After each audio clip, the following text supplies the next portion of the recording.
tuleb ka, tegemise kogujuurde lõpp 70 ja nii edasi. Ja pigem progresseerumas selles vormis. Et selles on viima. No see ei ole ainult kunstikriitika probleem, see on üldiselt poststrukturalistid või postmodernised eluvellule nõustada väga hästi, või seal väga kenasti juhtist filosoof, tõlkam füüsik rohkem, Alan Sokal, kes mingi võimaluses juba mõned tagasi kirjutas rea nonsense-artikleid põhimõtteliselt ja saatis teile retsenseeritud post strukturalistlikele kirjanduse kultuurajakirjadele siis avaldamiseks ja selles mõttes, et artiklid läks kõik läbi. Ja pärast, kui ta siis kirjutas, et tegelikult seal ei ole üldse mingit mõtet, et see oli lihtsalt mingi loba, mis kasutas nagu teoreetikute mingit stampväljendide keelt.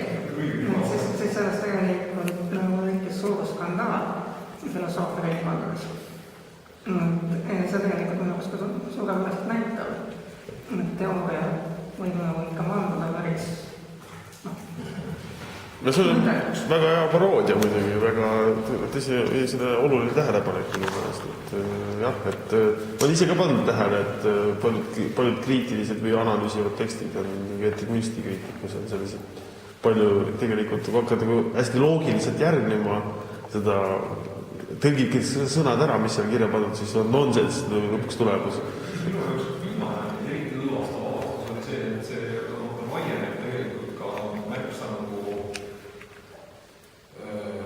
vähem keerulise retoorika tekstidele. Viimane lahtu möödus, kus ma lugesin Ene Lambi viimase eestimist ajaloos on 2 Ene Lambi poolt kirjutatud artiklit ja mulle need artiklid sellepärast väga meeldivad, et erinevad seal näiteks Maiveelist, kes vaatavad kunstikooliga või sotsiaalpoliitilist konteksti, siis Ene Lamb vaatab väga konkreetselt teoste kunstikud, sellepärast kui täiesti klassikaline nagu justkui ilus tõsine kunstiteadus või mitte ilus tõsine, aga seda ka, aga seal ei ole, räägib Pärsimäest ja mäest ja seal ei ole mingit sellist kaasaegset retoorikat.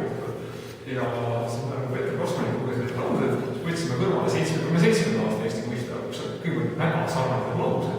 Teine on laused, et teist sisu mida, või kui neid rämedab lugema. Et selles mõttes see ei ole mind hirmutas ja ehmatas see, et see ei ole mingisugune selline kaasaegse prestiižkeele probleem. Ei olegi.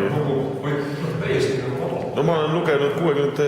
Bernsteini ja paljude teiste Leo Gensi tekste ja ausalt öeldes täpselt sama rida on seal ka.